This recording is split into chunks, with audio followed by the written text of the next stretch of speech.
welcome to another episode of Cosmos with Cosmos. I'm Liz. I'm Mike. I'm Brandon. Hey, he's here, and we're back for another episode of High in the Sky for February 2024. That's how you spell it. That's how you spell it. Yeah, my favorite part of the beginning of the show is looking at Mike, because inevitably in the first 20 seconds, he will laugh under his breath every single time. Every single time. 103 episodes in a row, he'll laugh under his breath. What's so funny, Chuckles? I don't know. Okay. Fancy physics man. Just, he gets a little... Don't call me Chuckles. It sounds like it's friggin' murder clown. No, that's Gacy. Oh, okay. No. That's already the murder clown. Anyway, all right. Speaking of which, there we go. Good luck next week in Six Nations. Since it is a Cosmos with Cosmos, even though the Cosmos we never have. What y'all drinking? I'm starting off with Brandon. Hi.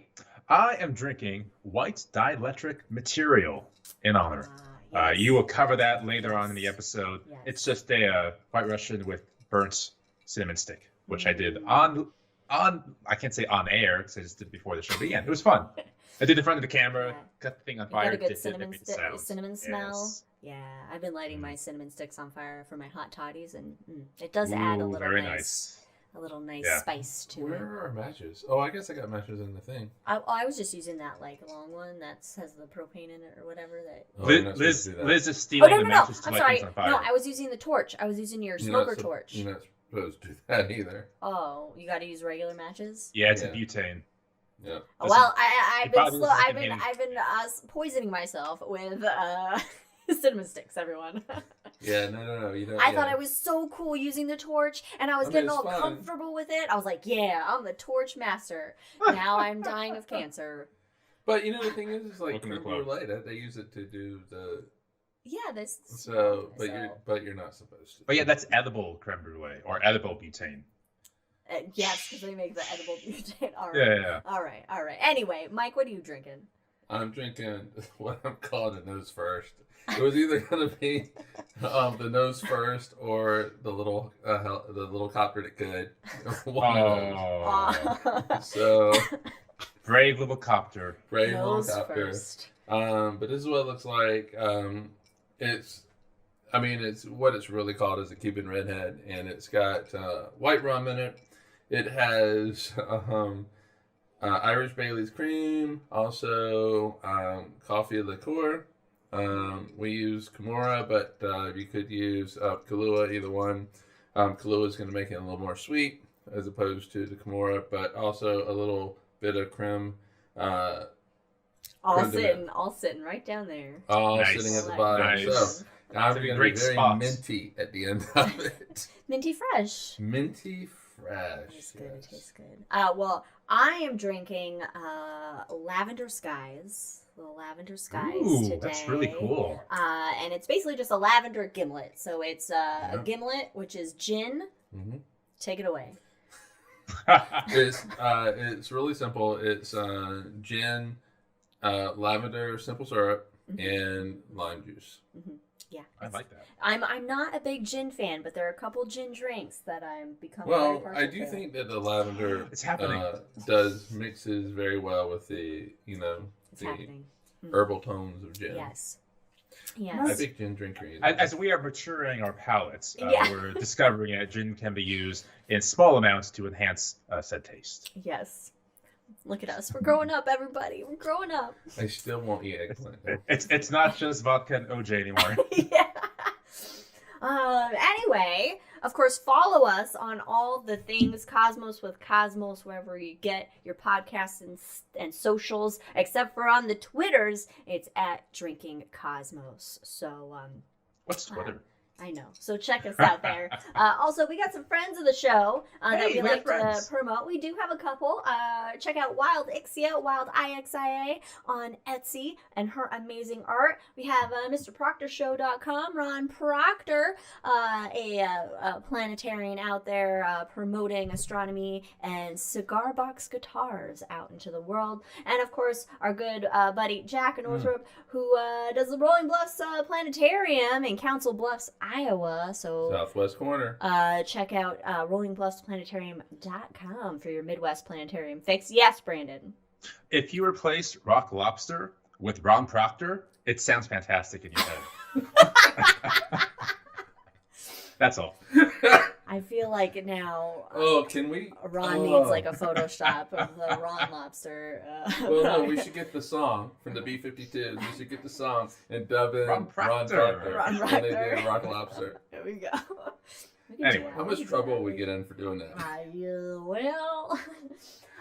Anyway, if you're interested, if you prefer more of a short form content than our larger, lengthy diatribes of shenanigans, check out The Shot on YouTube and where you get your podcasts. Just little shooters of astronomy for you down your We've done 50 gullet. of them. Usually less than 50. 10 minutes. Shots me every time.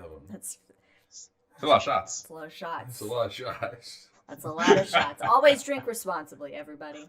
50 shots. And of course, during the episode, we do have some rules, if you will. If you hear a dog bark, not a dog whine, because they're going to be whining because they're blocked off. But if you hear a dog bark, take a drink. And if there are any Star Wars or Lord of the Rings references, take a drink on behalf of our nerddom. And new rule today, special rule today. Special. When Brandon leaves, he must finish his drink and y'all take a drink. Because I got to leave to the airport in like some minutes here. We'll see. Okay, all right. I like that rule. Well, you have to let us know. So I'll just like disappear like Obi-Wan. So if you're listening, your like sweatshirt just drops to the floor. But we need Vader to step on it though, just to make sure. Yeah, so if you're listening at some point, Brandon will just be like, peace, and then we'll just have a little shuffling about. So just bear with us during that. But in the meantime, he's here and he's ready, and we're all ready to get high in the sky for February. Cool theme song music. Woo! I can't believe it sounded like that's where we go. Music for this, though. We should. That would be a good spot for a little. Ron Proctor. I can't believe we're in February almost already, or depending on when you're listening to this. I don't know. It flew by. And our February constellation highlight, since we're still in winter, we still have the nice bright wintertime constellations up there, like Orion, which we highlighted in the January high in the sky. So this time we are highlighting Canis Major, the big dog, or the great dog, as it were. And Canis Major is marked most notably by a very bright star that makes up the nose of the dog, or the eye of the dog, the nose of the dog. It's always a nose to me, because of the way it was in the dog star in the picture. Yes, the nose. And that is Sirius. It's the brightest star in the nighttime sky, and I'm very serious when I talk about Sirius. Seriously. Sirius XM. So you can find it easily by using Orion's belt. If you don't know what Orion looks like or Orion's belt, you can download a star map application for your phone or just Google the constellation. It is very obvious and easy to spot. And if you're listening to this podcast, you know what Orion's belt looks like. Most likely. Yes, but you never know. We want to be fair. We don't know everybody's, knowledge levels of astronomy and the sky and everything. But anyway, you can find the 3 stars in Orion's belt and follow it to the east. What's in the east? I did it. Did I do it correctly? Did I do the right direction? Yes. Yes. I was visualing this last night while I was going to bed on okay, is it west or east? And I was trying to picture it, and because we've been cloudy and rainy, so I haven't been able to see anything in the sky. Yeah. So follow Orion's belt to the east, and you'll run right into Sirius. And its name. You really don't need the belt. I mean, it's so bright. It's a very bright star. It's gonna pop out. It's gonna pop out there. It is the brightest night star, isn't it? It's the brightest star in the nighttime sky. Yes. In fact, its name, and I did not know this, means glowing or scorching. I didn't know Oh. Yeah, I didn't realize that. That's cool. And it is not just 1 star, everybody. It's 2. Hey. I didn't know that. Oh, You didn't know Oh that? my god, I didn't know this. No. I forgot about it. It's a binary star system, which majority of stars actually are binary star systems. And this is a binary star system that's made up of a main sequence A star, so a very big, very hot blue star, and a faint white dwarf buddy. That is basically what our sun will end up as once it runs out of fuel and its outer layers fluff off and its core shrinks down. It will be a white dwarf. Can we call binary systems buddy systems from here on out? Buddy star systems? Buddy star systems? Yes. They're Sounds buddies. I like it. Oh, Make it that's right. great. I was not, I did not think that was going to happen. Wow.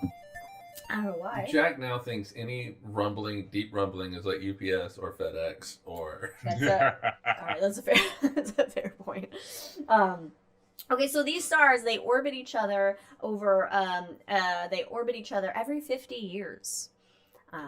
So that's neat. Some cool science fiction stories going on there. Yeah. In the Sirius system. That's where the Joker's from. Anyway. So the system looks so bright because it's fairly close to us, really. I mean, it's bright. The A star is a bright star, but if it was really far away, it wouldn't be that bright in the sky, obviously. Distance does play a role in how bright it looks in the sky, regardless of the star's inherent luminosity. And it's only 8.6 light years away. That's next door. Yeah, so that's like in the neighborhood essentially, and it's actually moving closer to our solar system. Yeah, Holy shit! I didn't know that either. So Ceres is coming closer, and it will continue to get brighter over the next 60,000 years. Did when you were doing the notes research, how close is it going to be? Yeah, You know? that was my question. You can say I don't know. I didn't. But do you know? I Do didn't you know get who? that. I didn't. Do you know who discovered the directions of stars and where they're moving to and from? Steve. No. William Herschel. Hey, check out our episode on commercials out now, wherever you get your podcasts and YouTube. So I do not know how close it will end up being. But as a side note, interestingly, in the year 66,270 66,270. it will be the South Polar Star. I plan on being here. It will be 1.6 degrees away from the South Celestial Pole. So currently, That's really cool. right? Currently, in the Southern Hemisphere, there is no South Pole star. There's no star near the South Pole, whereas we have. That's a big movement from where it is to basically 90 degrees south. Yeah. That's a big movement. But it's also 60. But it's very close to us. So. Yeah. So does that mean it will no longer be in the Northern Hemisphere? Oh. No, wait a minute. Hold on. Is it south or is it north? No, it's a summertime. So Sirius is visible in the southern hemisphere in the summertime, and for us it's a wintertime visibility. So it's visible from both hemispheres. But if it moves because of the Earth's precession, its wobble on its axis, that means that it will no longer be visible in the northern hemisphere, being the South Polar What a traitor! Star. Yeah. Get out of here, Sirius. How dare you? How dare you leave us Northerners behind? As somebody at work would say, what a shit-jumping rat bastard. Oh, that's fun. Wow. That's fun. That's very like pirate. Right? I feel like like that. I've only been called that twice. You know what? My drink, I almost had a drink that was called the something. What was it called? Shit. It was the something bastard. The something the suffering bastard. The suffering bastard. Ooh, I almost had that cool, drink. It's like cool bourbon engine and some other stuff in it. But I was like, Its current declination is minus 17 degrees. So 17 degrees south. Okay. But 66,000, that's a big fucking movement. You know, to go from 17 to minus 90, minus 17 to minus 90. So. Now, I'm curious. The Earth does one wobble every 26,000 years, so that's like. Yeah, right. So, I mean, and that helps, but also to be able to make that movement. And then also because it is moving towards us and is only 8 light years away, wouldn't it be moving faster relative to the other stars as well? It's going to appear to, yes. appear to move faster. Right. So, can you imagine, though? Like, there's going to be a time in somebody's lifetime where they will be able to see that Sirius has moved a little tiny bit relative to the background stars. That's wild. Well, even if they go back to like Ptolemy, 2,000 years, I'm sure there's the smallest. Right. No, but in a single lifetime, like But we in have a to go lifetime. look at what did the sky look like back then? But in somebody's life, like in a normal person's lifetime now, 80 years, we let's say. can't perceive the Right. movement of the stars. Like it's not noticeable to Right. us. So we in essence see the same stars that Right. the ancient Egyptians saw. I'm not And that following. was Yeah. like 4,000 years ago. Mhm. They are kind of in a different place So it's because basically of the Earth's It's wobble. basically like but if I'm like 10 and I'm like, oh, there's a star, and then I'm 80 and I'm like, oh shit, it moved. Wait, is that because it's closer to us, or explain yourself? I'm not following. wait a minute, what? Is it that because it's getting closer to us, and I think it's a combination of it getting Right. close to us and precession. Yes, of course, but Right, in right, my right. lifetime, So- I'm not following. Right. So it is relatively close to us. I mean, if it is going from minus 17 degrees down Right. to minus 90 degrees, roughly, Mm-hmm. that is a 73-degree Shift. Right. shift in 66,000 years. You're talking about Right. basically a degree a year. No, that's not right. That's not right. Yeah, I was like, wait a minute. So, let's see. I don't. Yeah, That's a degree so every 1,000 years. what's that? Isn't that a degree every 1,000 years? A degree every 1,000 years, so 1,000th of a degree. But it's going, when it gets closer to us, it's going to appear to move quicker. It's still 1,000th of a degree is pretty quick. Mm-hmm. And it's going to be getting closer to us, so it's going to move a lot faster. So we'll perceive that motion. So you might be able to more. perceive that it moves a Oh, little okay. bit. I'm not saying it's moving like halfway across But the it sky. could in be here. like a measurable amount. Yeah, it might be Hmm. definitely kind of maybe just if you're paying attention There we to go. it. Yeah. Okay, I'm on board. I But- got you.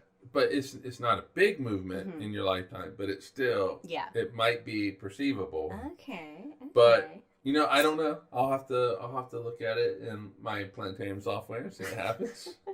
That'd be a because good now I'm experiment. interested. Actually, that'd be a good experiment. Does our software? It doesn't show the movement of stars over thousands and thousands of Yeah, years. it does. It does? Yeah, You can go you can 1 million years. and you can into the see how the future, 1 million years constellations will stretch and change and everything. I have a new thing I'm going to show off this Oh, week. you didn't know that? No! It's so great. It's so fun. back. Yeah. All right. You want me to show you how to do it? Mhm. Okay. I guess you gotta come out here for some training. Anyway. So serious. So big deal in Canis Major. You know what else of I think course. is crazy about Sirius? Is the Egyptians use it to figure out when the Nile was going to flood. Oh my god, I totally forgot to put that in. I was gonna put a whole thing about it in. I totally forgot. I- about Let's it. talk about it. For, think like, about it 1 this minute. Y'all do that. I'll do my thing. Yeah, it was basically it was like it signaled when the Nile's going to be flooding soon. Basically, Yeah, It was so like, when you see it in the sky, you I know. think it was when it was first came out of the sun's glare. So the first time that you could see it after it goes from the sun's glare is that they behaved and I was going to flood soon. Also, dog days of summer There it is. related to Sirius because It's the dog star.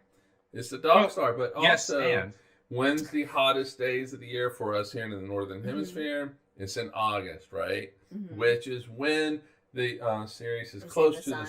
sun, and people were like, "Hey, Sirius's bright light combines with the sun and makes it hot Makes as it fuck." hot. It doesn't. It doesn't though, people. It doesn't. It's too far away. We can't feel its heat. But it's a dog days of summer. What did you? Love Okay. that. What did you have, Brandon? You had. it was a dog days of summer. It was the That's dog day what- of summer. That's one Oh, of my did I favorite steal things. your? Oh I'm no, sorry. no, no! I loved Stole it. You did a fantastic job. Stolen it.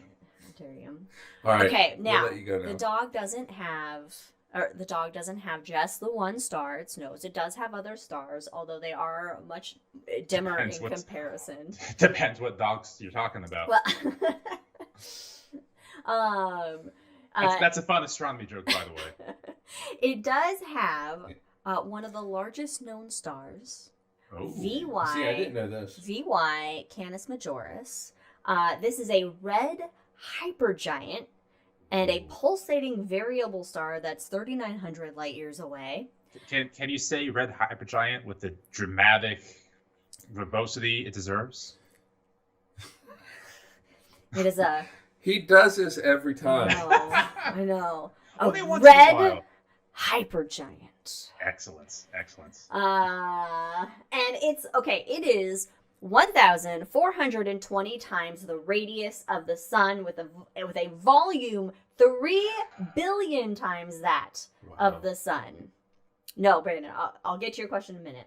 An object traveling at the speed of light would take 6 hours to travel around the surface, in quotes. That's fucking insane. Surface. Okay, so just for reference, if you were to travel around the surface, in quotes, of our sun, it would take 14.5 seconds.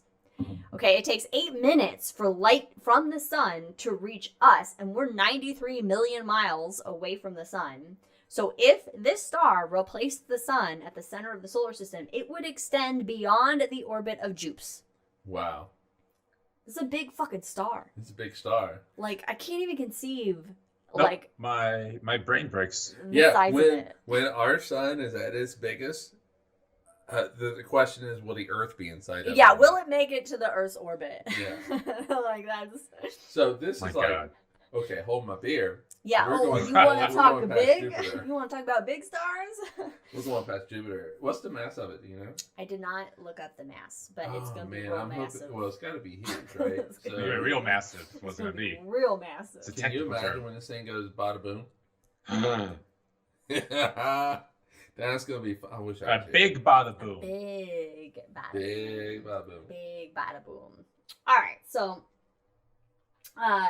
you know, actually, I put these out of order. So before we get to the mythology of Canis Minor, Sure. Major, I'm just gonna. There is a Canis Minor, by the way, the little dog. It's right Straight above. line. It's straight above It's a straight the line. big dog, and it's just 2 stars. Yeah. It's just 2 Interestingly enough, stars. you can also use Orion to find it. His shoulders. Bellatrix to Beetlejuice gets you to Mhm. Procyon. Procyon or Procyon, however you want to Either call one. it. That's the brightest star in the little dog. Hey, Jack's with us now. Hey! Oh, Jack! I was like, how did he get past the gate? Human Jack. Oh, it's not big. It's just fluffy. Oh, VY Canis Major. Yeah, it's like you know. Real hot is it? cloud. Then is it at the? Is it not on the main sequence? I'm assuming then No, it's off the we're main well sequence. off the main It's sequence at this point. fluffing out those layers. Right, so your pulsating stars generally are not going to be on the main sequence. Oh, It's not yes, big. okay, It's not okay, big. that's It's just fair. fluffy. It's just not big. It's fluffy. I'm not big. I'm just fluffy. Let's not Yeah. let's I like let's it. not I size like shame it. Okay. this star. No, we don't. We accept stars of all sizes and fluffinesses, and temperatures and luminosities.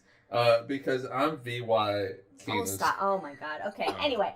Okay. Deep within Canis Major, there are deep sky objects, of course. Not and you know, the constellations, just a reminder, it's not like these objects are in the constellation. It's not like the stars that are in the constellation are all together. You know, I mean, some constellations you do have stars that are together, you know, but most of them are, you know, tens to hundreds to thousands of light years apart from each other. And the Right. same goes for deep sky objects. They're, you know, millions, thousands, you know, whatever. They're not actually like, they're just in this location of the sky. We use the constellations as a map, you know, to help us Exactly. find shit that's in the sky, basically. Are we body shaming stars? We know. We're not. Astrometry. We don't body shame. All right, so the Milky Way, the band in the Milky Way, actually cuts through the big dog, and it has many open clusters. One of those is NGC 2360. I did this for Brandon. What is it, Brandon? What's that cluster? It's Caroline's cluster. Yes. Named after Caroline Herschel, who discovered it. So check out our episode on the Herschels out now, wherever you get your podcast. That was a and YouTube. great episode. It was really fun. It's an open cluster of stars, so it's a bunch of stars that are like bound together through gravity, but loosely being an open cluster. Like a fellowship of stars It's a bound fellowship, together. yeah. And they're around 15. Oh, that's interesting. I was gonna say. Jesus. They're around 15 light years in diameter, and it's located 3,700 light years away from Earth, and has been dated to be around 2.2 billion years old. Okay. Query. Yes, response.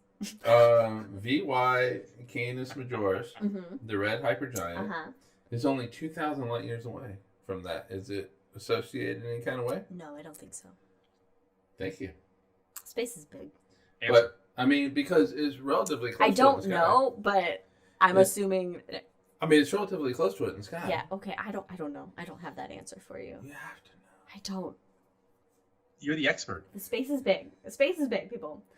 Also in the big dog is NGC 2359, also known as Thor's Helmet. Hey! Or also the Duck Nebula. But Thor's Helmet! Thor's Helmet! It's a relatively bright emission nebula. And it's about 10,000 light years from Earth. So when you Google Thor's Helmet Nebula, and it does look legitimately like that old school Thor's helmet with like the wings and everything. No, if Marvel didn't put that in the movie, they missed out. And it's they did at one point. There was like a little nod. Oh, to it. they did have it. Yeah, it was like there was a nod. There was a nod was during the fight with Hulk in the third one. Yeah, they nodded to it. So, but the nebula is shaped this way by HD 56925, which is an unstable Wolf-Rayet star that's embedded within it. And these sounds so cool. These are the hottest types of stars. So they have all this energy. There you go. Yeah, all this energy that's fluffing, that's coming off of them, and kind of the solar winds of this star basically shaping all this gas around it. Jack says they showed it during a Bifrost jump. Okay. Oh, I was wrong. Okay. So our big dog, it is a worthy area of observation with telescopes and what have you, and something just to check out when you've got clear skies at night during the cold winter months. You know what we don't have? Clear skies. Clear skies. You do not have clear skies.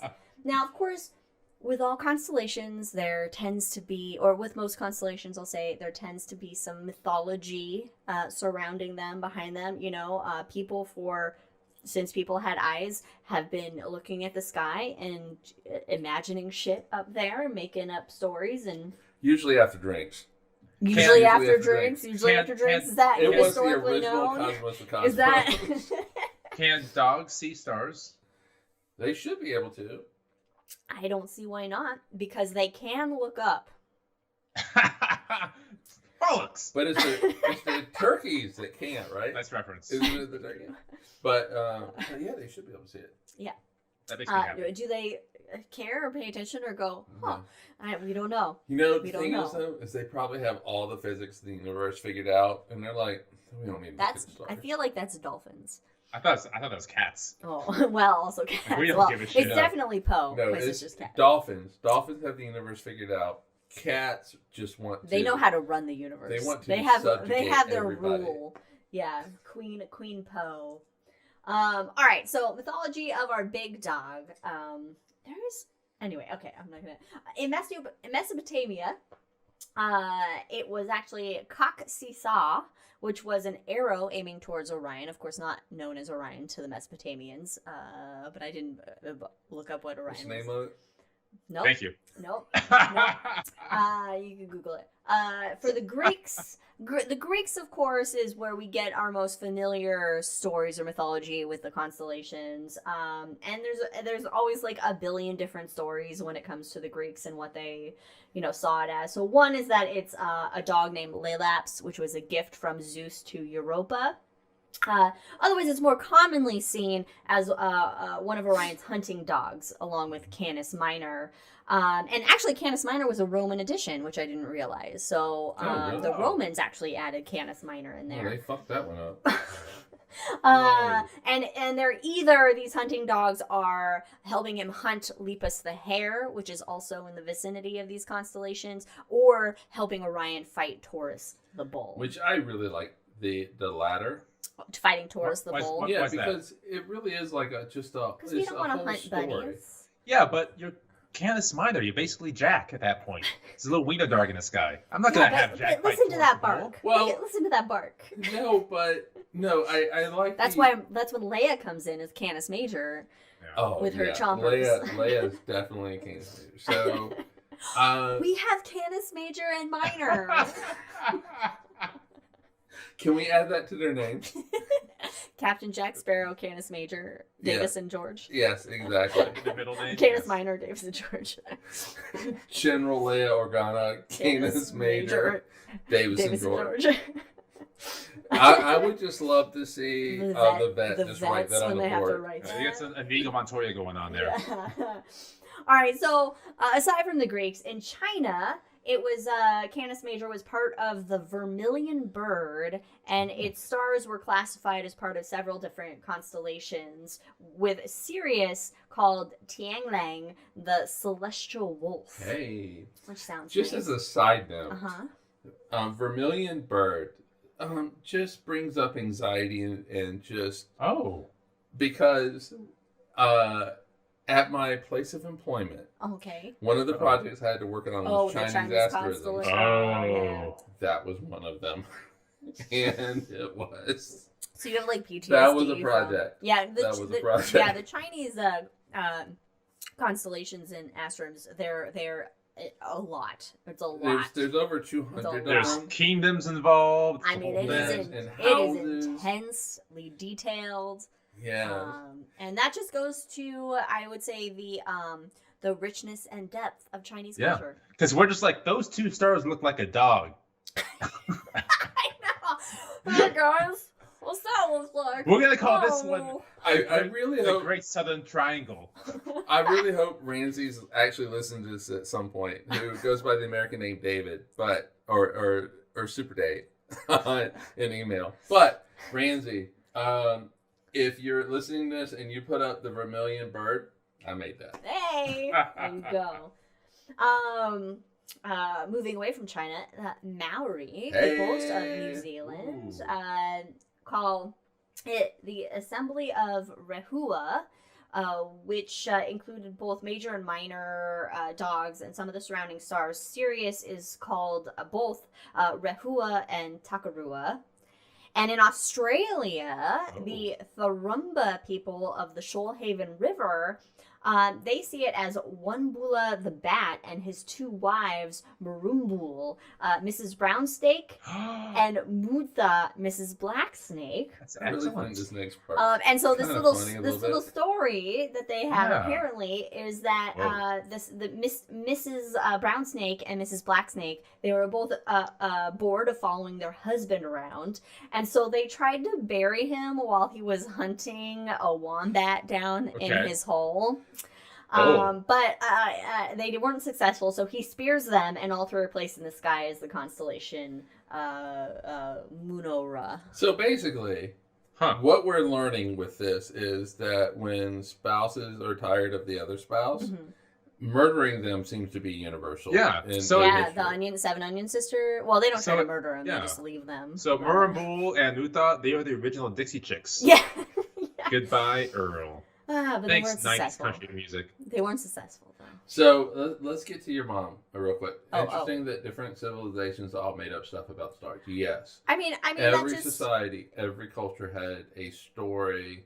They made up their own pictures with the stars. With how it relates to them and their way of life. Because we're, at the end of the day, we're all human beings and our brains all function in basically the same biological way. And so we try to understand the world around us by interpreting the world that's around us and how it relates to our specific, cultures and traditions and what have you. And as a way to, in early civilizations, it's not only used as timekeeping and tell stories, but as a way, but wraps into the we know over the years at this time of the year that this is when the rains are going to happen. So we tie in these floods. It's much watched TV. Yeah, these traditions around it and these stories around to explain why this happens when it does, or to we do dances around this time to hope that this still happens every year. To hope that we get what should happen.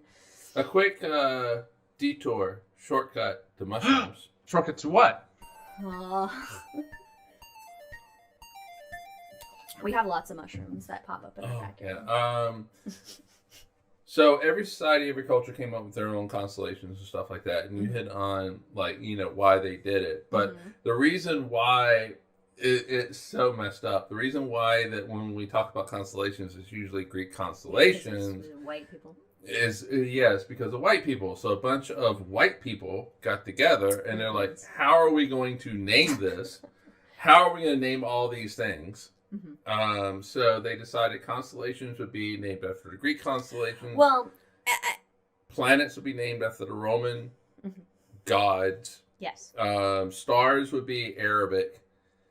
There's probably other stuff, but there's largely a good and because there's a record, more robust record from the Greeks of the constellations or of star names from Arabic culture, and during the time when the sky was sort of officially being mapped out, it was a period in European history where the ancient classics from Rome and Greece were being revived during the Enlightenment, where they're bringing back, right, and they're looking for all these historical sources from them. Like, it was a huge, it was a fad. It was a fad.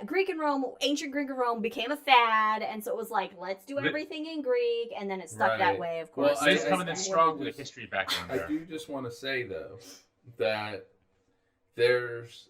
I don't know how to put it any other way other than there is a racism involved in this, because if you look at the history of writing stuff down, the Chinese go much further back than the Greeks do. And so... Yeah, but how accessible was that material to... I think, I would say at the point where they decided all this crap was that it was probably pretty accessible. They decided... Right, but we can't, we're too far, it's too far back for us to really know the intentions or the whatever, and this is all recent.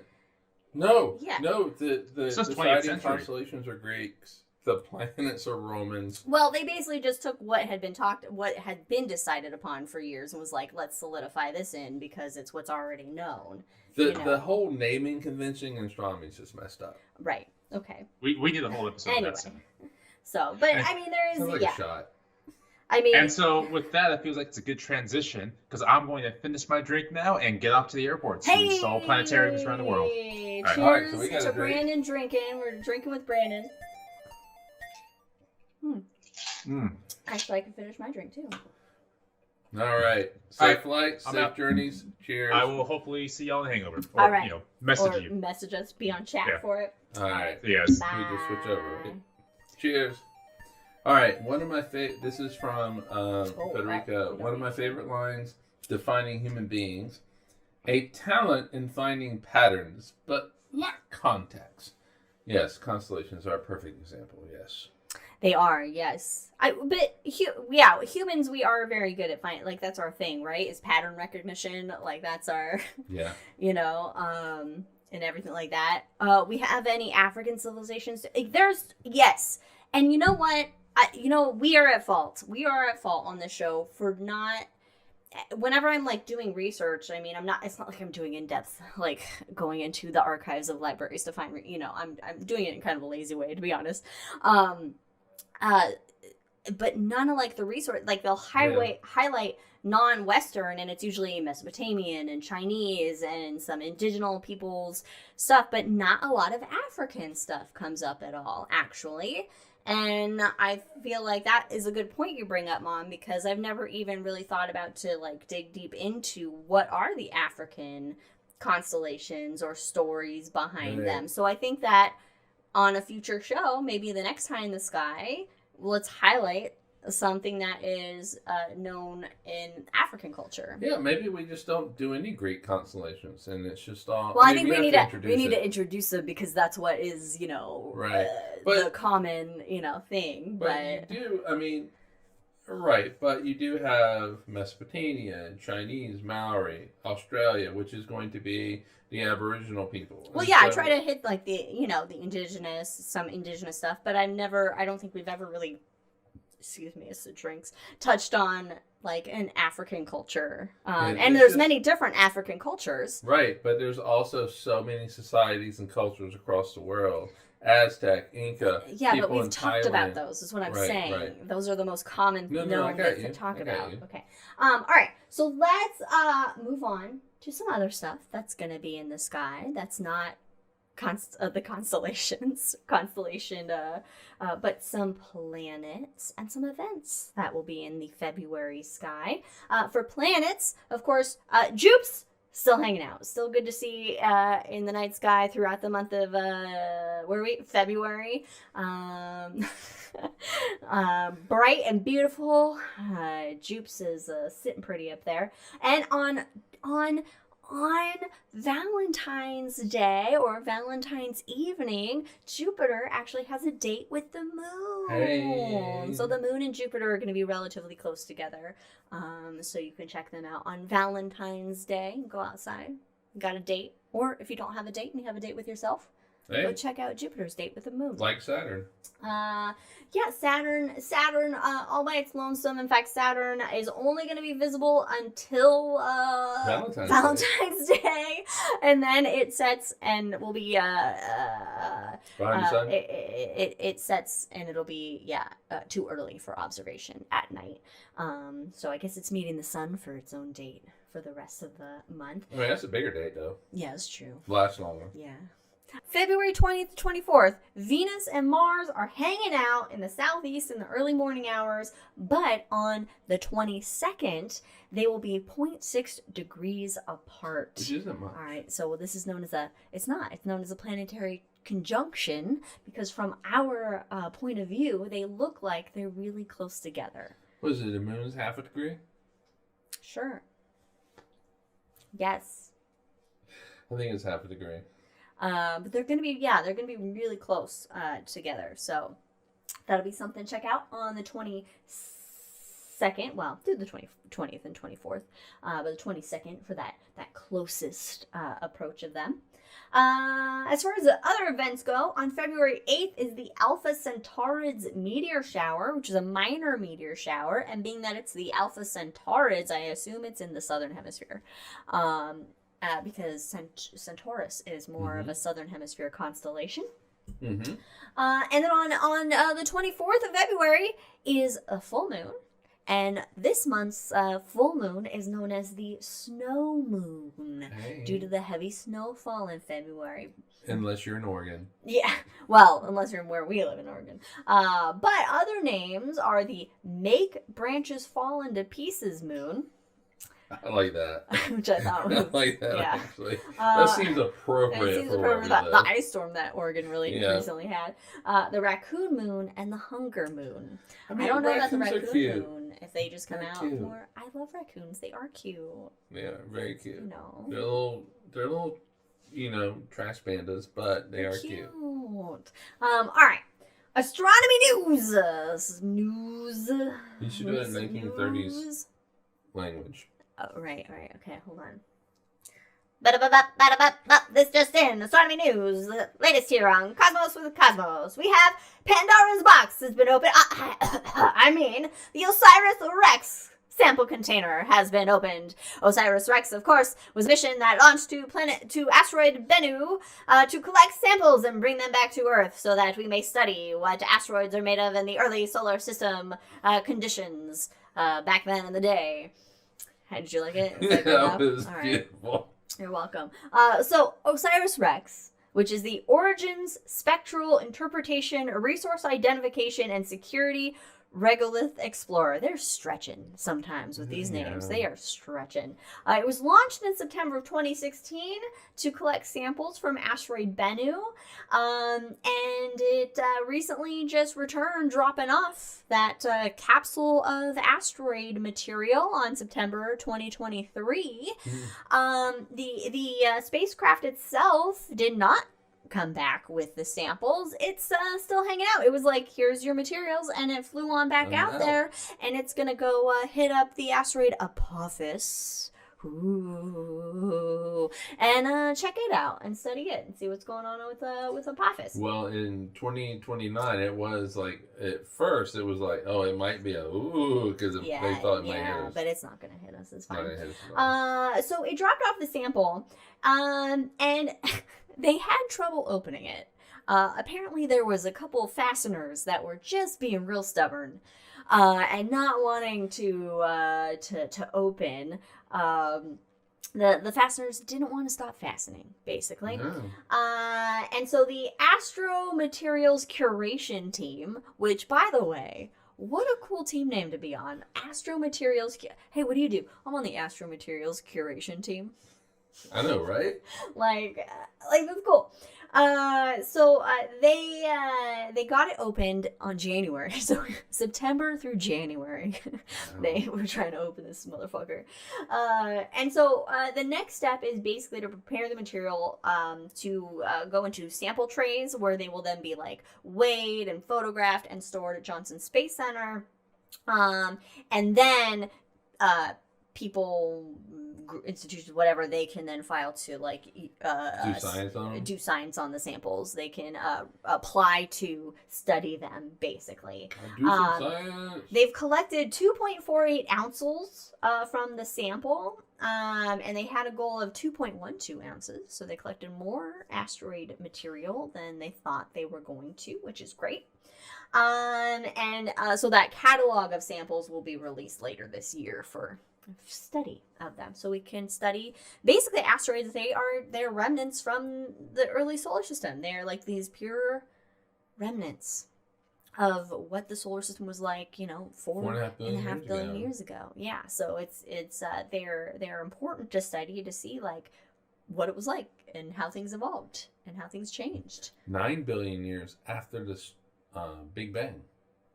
9 billion years after the Big Bang, baby. All right. We got an update next for Japan's Slim spacecraft. We talked about the Slim spacecraft in the past couple High in the Skies. This is supposed to be basically a new way. It was a test of really accurate precision landing on the moon, because typically when the spacecrafts have landed on the moon, it's been like, we hope to land here, but sometimes it lands way over there. Right. So this was a test of a really accurate targeted landing system, and overall, it was successful. It did what it was supposed to do, being that it landed where they intended to land it.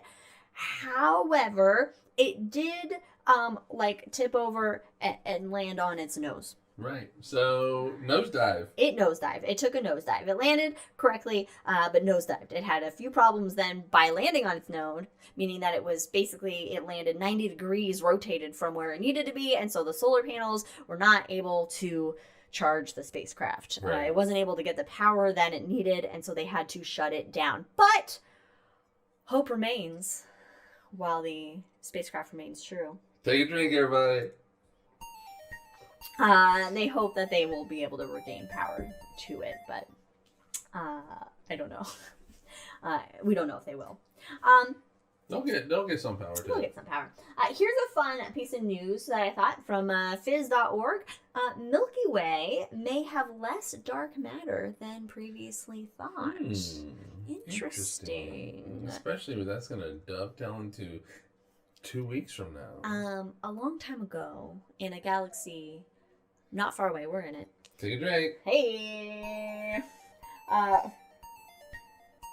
And it was the 70s. It was the 70s, so not that long ago either. But a woman known as Vera Rubin was the first to observe that galaxies rotate in a way that can't be produced by physical matter alone. So essentially, there is more mass in the Milky Way galaxy and other galaxies that cannot be seen, that has to be there, that's causing the galaxy to essentially, where the stars are maintaining a constant velocity the further they out from the core. Right. They're moving faster than they should. Right, basically what it boils down to. But if you want to learn more about Vera Rubin, in 2 weeks we're going to do a show on her. Yeah. So the question is, the question at the time was, well, what the fuck? What the fuck is it? Why? What is there that is causing the stars not to, slow down when they should be slowing down further out from the center of the galaxy? Is we're still asking the We question. don't know. We don't have a fucking clue what it is. We don't know, and so therefore we know that it's extra mass. And so, because we don't know what that mass is, it's called dark matter. Right. So, new studies using the Gaia satellite measured the circular velocity, so basically the orbital velocity of about 30,000 stars, and it shows that the velocity remains flat, or remains constant until a certain point away from the center, and then stars are actually starting to slow down further than they thought they should be slowing down, with the amount of dark matter that has been previously hypothesized to exist in the galaxy. And these stars that they're seeing that are slowing are at the galaxy's edge. They're about 100,000 light years from the core of the Milky Way they're galaxy. Pretty far out. So they're really far out. So this is weird. Something funky is going on. And it's not a mild decline in velocity. It's like a sharp drop. Like they slow immensely, dramatically, Right. essentially. And so what does this mean? We don't know. More research is needed. And currently it's like, okay, then there is less dark matter in the Milky Way than previously thought is a possibility. The distribution is different than what is thought. So less and a different distribution. Yeah. So basically, what that means is we don't know shit about our own Milky Way. Like we still have our own galaxy is continuing to surprise us and confuse us, and we love it, because that just means we have more to study and more to learn. We just need to understand what dark matter is. Yeah. It's easier said than done. Clearly, because we don't know how right, to even... and so it's yeah. All right. But in 2 weeks, we're gonna learn more about it. Also from phys.org, I actually got most articles from phys.org, but this is the exact title. It's physics. It's a physics website. Yeah. And phys.org. This is the exact title from phys.org because I thought it was really funny and I enjoyed it. So the title is of this article: Old Smokers and Squalling Newborns Among Hidden Stars Spotted for the First Time. Like, I want to, this seems like a Hollywood title. Old Smokers. All right, so basically, what this means is that we're seeing some shit that we haven't seen before. We haven't spotted them before. We haven't observed these types of stars before, basically. So an old smoker is a nickname, I guess, being given to a new type of super old star that resides at the center of our galaxy, and it's a really old star. So it's basically like a dead star that's fading away. It's radiating away all its energy, and eventually just fades into almost invisibility before suddenly puffing out clouds of smoke. Hence the name. And they don't know how these puffs of smoke happen. It's basically like an ejection of matter, but they don't know what exactly is causing it. And this research was led by Professor Philip Lucas at the University of Hertfordshire. Gotta be British. Gotta be in the UK. Hertfordshire. It's an international team. They monitored almost 1 billion stars in infrared light over the past 10 years. See, science takes a long fucking time, people. And he says that, however, the discovery of a new type of star that throws off matter could have wider significance to the spread of heavy elements in the nuclear disk and metal-rich regions of our galaxy. So it's kind of, looking at the evolution of stars and kind of the material that makes up. There a lot of in the center of the galaxies are where a lot of the older stars do reside. So it's looking at that distribution of matter. So they also in the study detected dozens of newborn stars, also known as protostars. So these are the protostars are hard to observe. We can't really observe them because they're usually shrouded in a cloud of dust and gas. Their cocoon, their womb, if you will, as they collect material and get hotter and hotter and hot enough to then begin nuclear fusion and ignite, which then blows off their womb of a cocoon, and they reveal themselves to us, the rest of the universe, to the universe as newborn as stars. Okay, but while they're forming, you know, we don't really see them. And so what they're observing is that these protostars are going through like extreme outbursts as they collect material from their cocoon of gas and dust. And so like as that material falls on them, it's causing these sort of like outbursts of energy, you know, these like explosions, if you will, that are happening. And these outbursts can last for months or years or decades. And so they found 32 erupting protostars, so to speak. Wow.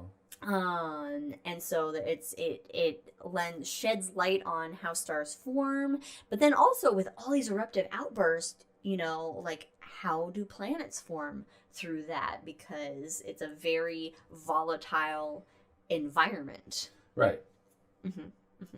Should we get to the memoriam? Oh, you just want to speed right past a lot of things. You think we're going too long?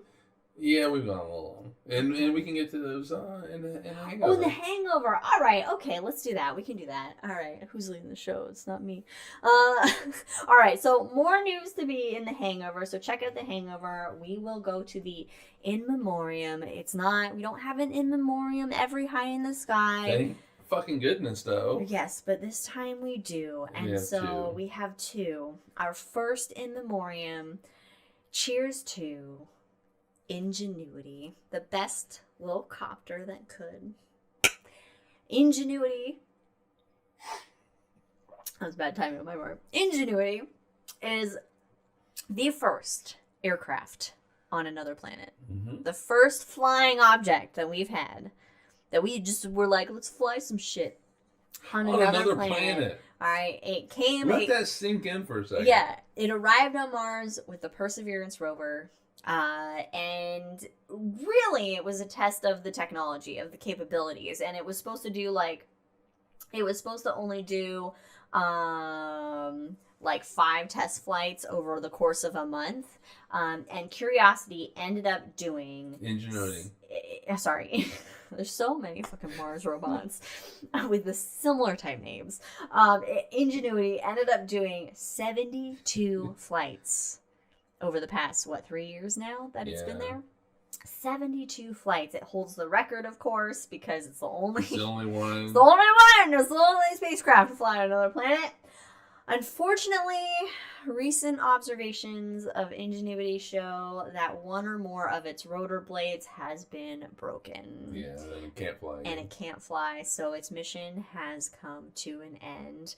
I mean, just like Mars exploration, though, our rovers and shit tend to last a lot longer than they're supposed to, so this is a huge win. NASA knows what it's doing. They're like, hey, it's only going to last for 3 weeks. NASA knows their shit. And then when it lasts for like it's 1,000 years. It's like in Star Trek. Like, it's like Scotty. You know, or LaForge when they're like, how long will it take? Yeah, and they're Scotty like, talking to LaForge. And it's like, you know, you tell them. Yeah, like, Scotty's like, how long is it really going to take? Yeah, so Scotty asked LaForge how long something's going to take to fix, and LaForge gives him the answer, like, say 10 hours, we'll say. And then Scotty's like, oh, so how long is it really going to take? And LaForge goes, 10 hours. And Scotty's like, you didn't tell the captain that, did you? Yeah, so. You say longer, so it makes it look like you get shit done faster. You gotta look like a miracle worker. So its first flight on Mars was April 19th, 2021. It basically 10 feet. 10 feet. It's gotten as high as 24 meters. Its longest flight was 149.7 seconds. On Mars. On Mars. Of all places. On Mars. This is not on Earth somewhere. This is on Mars with a much thinner atmosphere. Yeah, to all the Earth drones, Ingenuity's like, hold my fucking beer. I know, right? You guys don't know shit. Our next and last in memoriam is to Arno Penzias. Arno Penzias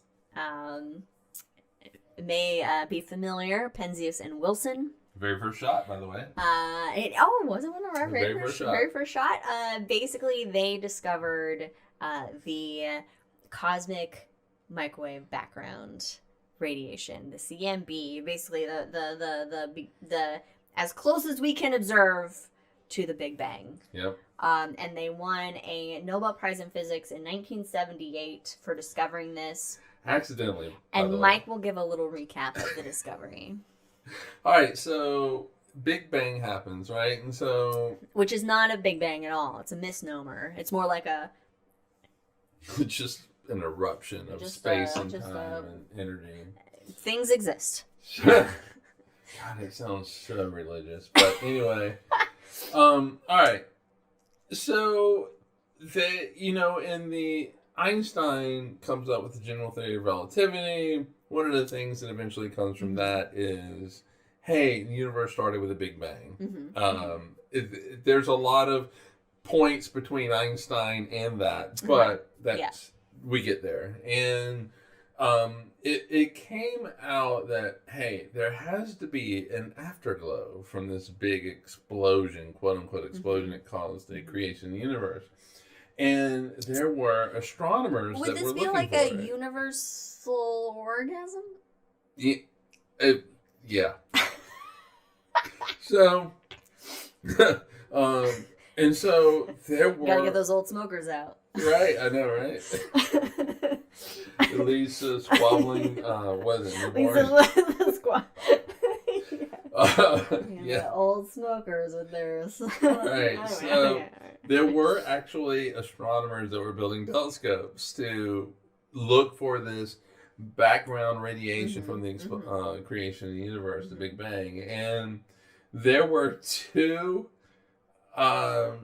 guys at Bell Labs in New Jersey, and they had this big telescope that basically looks like one of those horns that, from the 1800s that people put in their ear. Oh, yeah, when they couldn't hear anything, it's like a... Yeah, and that's what was that, dearie? I know. Can you please speak into my horn? Exactly. And so they were getting this hiss, this just low-level background hiss. Okay, good.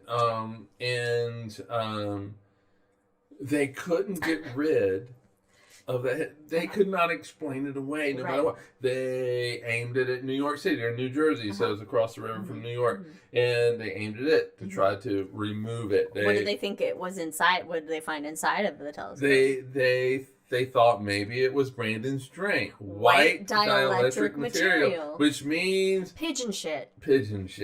And so they swept that all out and the guy that was at a university nearby, he had found out that, all right, so Penzias and Wilson had found out that that astronomers were looking for this echo of the Big Bang, and they felt like they found it, and so they published it really quick. The first to publish is the one that gets the credit. So. There was, and I can't remember his name, but there was, listen to the shot, and I'll give you his name, but there was at a nearby university, not very far, he found out about it. He talked to them and found out about it, and he told his crew, well, we've been scooped. And he was putting all of this time and effort in building a radio telescope to find it, and all you needed was one that was already there, covered in pigeon shit. So I don't want to minimize Penzias and Wilson's discovery because it is monumental. Accidental. They do deserve it. Accidental. They do deserve it, but it was so accidental. And they got a Nobel Prize for it. I mean, I feel like that's a lot of what science is like accidental kind of things. There's a fair amount. There's a fair amount of accidental stuff. In fact, there was an accidental one when we go to The Hangover. That was kind of an accident in a news article that I found on something that they... So, yeah, I mean, here's to Penzias. 90 years old. He passed away on January 22nd, and neither one of us knew he was still alive. I think because we just assumed. We just assumed, like, oh, this happened. Well, but you know what's weird? Is I generally think that some of these characters from history are dead, generally. most characters from history are dead, to be fair. Right. I never assumed that with Pentheus and Wilson. Really? Because you're a note that says he was still alive? Question mark. Brandon did that. Brandon had it. Brandon. There was a third person to this trio. I forgot. He left already. He's on a plane. So because I want to say it's because the Nobel Prize that he received with Wilson has happened in my lifetime. So now I just kind of assume that some of these people are still alive. Ooh, Jack says 1 year after Nobel Prize in Science, most end up, I'm going to say, I think you meant dead, not death. Wow. That's like the King Tut curse. Maybe they've been caught in a dimension gap. I'm just going to give a couple examples where that did not happen. Okay. Kip Thorne. All right. Pentheus and Wilson. I wonder if Kip Thorne Bohr. and Rip Torn ever got together in their life. Can you imagine? Just a little dinner meeting with Kip Thorne and Rip Torn. It'd just be fun. It's the Kip Rip team. It would be great if they were married, but Kip's married somebody else. I'm sure. Right, anyway. I'm sure Rip Torn was married to somebody else too. I don't know. That'd be great. I don't know. All right. So we've had some losses in 2024 so far. Yes. Yeah. Yes. Are you going to correct my year? No. Wait. No, because it's just wait a minute. 2024. Yes, 2024 is where we're at. We're almost into February. We'll be in February by the time I put this up on actual, not the live stuff. But all right, anyway, still, sorry, the dogs are making sounds. But still, a lot of exciting stuff going on. A lot of exciting research and things to see. Of course, check out The Hangover following the show, and will be uploaded a week after our normal shows that you can check out. And we're going to talk about a couple other articles that were in the news. Rip Torn was married 3 times. Of course he was. And I'm going to want to address your mom's question about dark matter and The Hangover. Yeah, you will, because all right.